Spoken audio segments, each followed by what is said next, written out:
Hello, friends. This is Dave Hurwitz, executive editor at ClassicsToday.com, here with Reference Recording. And today we are talking about Debussy's Pelléas et Mélisande, one of the strangest and most unusual operas anybody ever composed.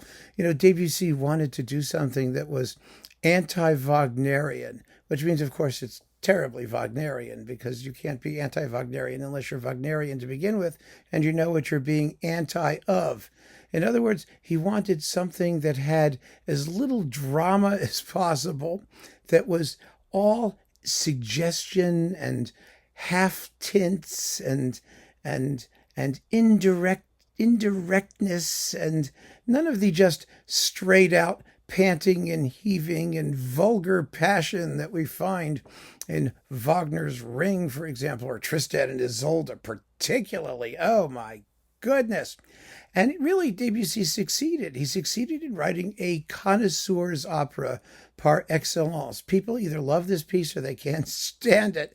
It's an extraordinarily perfect conception.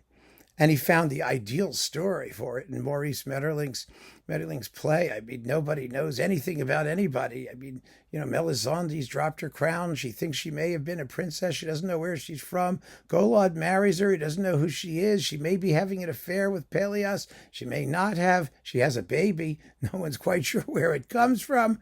You know, Golod kills his brother in a fit of jealousy, but it doesn't seem to make any difference. Everyone just sort of moves along. They live in this weird castle in the middle of nowhere, and Mélisande dies having a baby, never telling Golod who the father is or where she's from or what she's doing or why she is.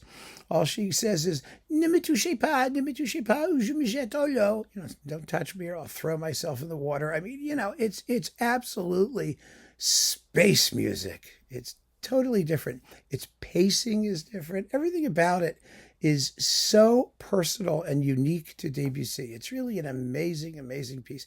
It's received many fine recordings because it's a work that doesn't get recorded unless the people who do it really know what they're doing. It's one of those. It's kind of like Mahler's Ninth. You know, certain things. You know, it's hard to ruin because it's so weird, and you have to get into it. If you're into it, you're probably going to do a pretty good job of it. However, there is a major reference recording, and this is one of the oldest ones I'm going to talk about in this series, because everybody agrees that it's this one. It's this one, the Roger Desormière, Pelléas from 1941. Wow, this is a mythical production. It's on EMI, if you can still find it. It's probably all over the place now in the public domain. You could download it. You can watch it on YouTube. I mean, you can do all those things.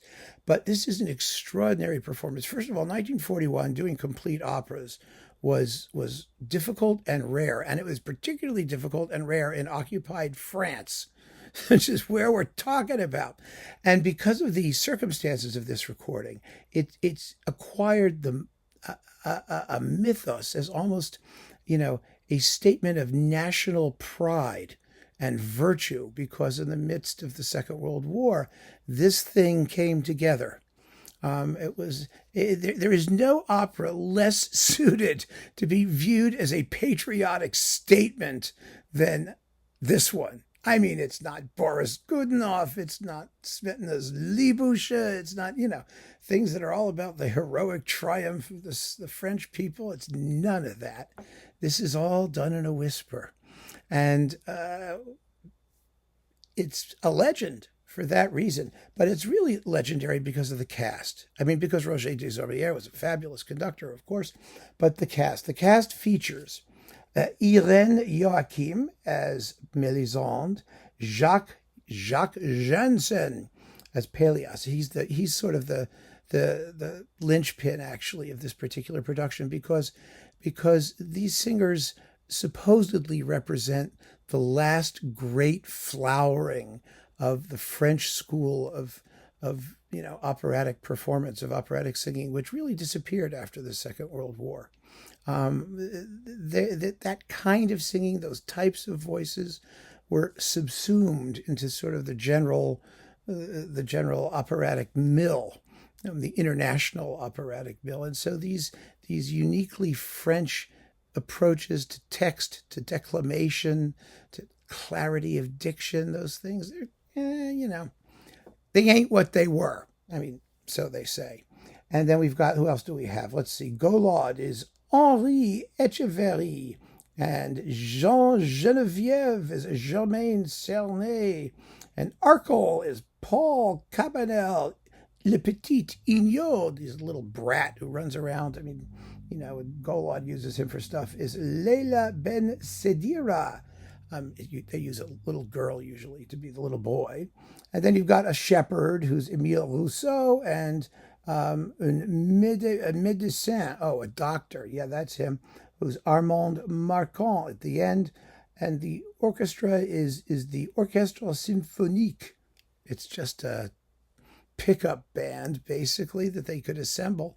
And it was recorded on 78s, about 350 of them probably. And it's unbelievably gripping. And I have to say, given its provenance and the date, the sound is really very good. Pelléas, first of all, we're in great shape because it's not an opera that requires amplitude. I mean, it does have dynamic range. I mean, the scene of, the love scene between Pelléas and Mélisande, and the death of Pelléas and all that, when Golod's screaming and carrying on and tugging at her hair and whatnot. And, those things require a certain level of volume. But basically, this is an opera that's very quiet.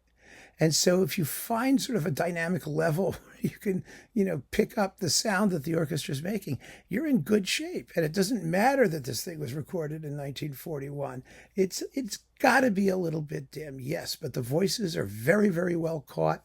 The orchestral detail comes through as well as it needs to.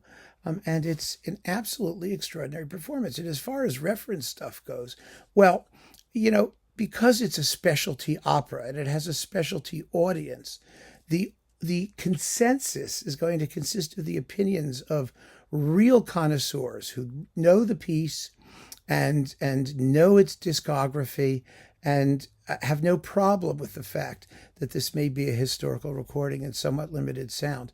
I have never heard anyone ever suggest that this is not the reference for Debussy's Pelléas et Mélisande. I mean, there may be people out there who will do it just to be ornery or contrary, but it's an easy call. It's a really, really easy call. And so if you love this opera, and you've heard later versions of it, and that's how I started. I mean, you don't start with this.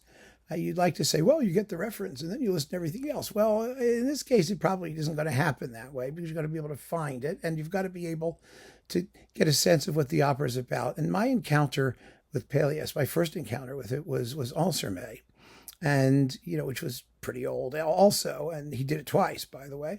And then Carillon, and then other people did it, and Boulez and Abato and all those things. I mean, it's an opera you get hooked on, and you are going to want to hear all the different versions once you really let it soak in. But then you come back to this as the reference, and you understand why it's the reference, because the naturalness, the conversational quality of the singing, the total identification with the idiom is really quite special. So there you go, friends. One of the references to end all references. Keep on listening, and thanks for joining me. Take care.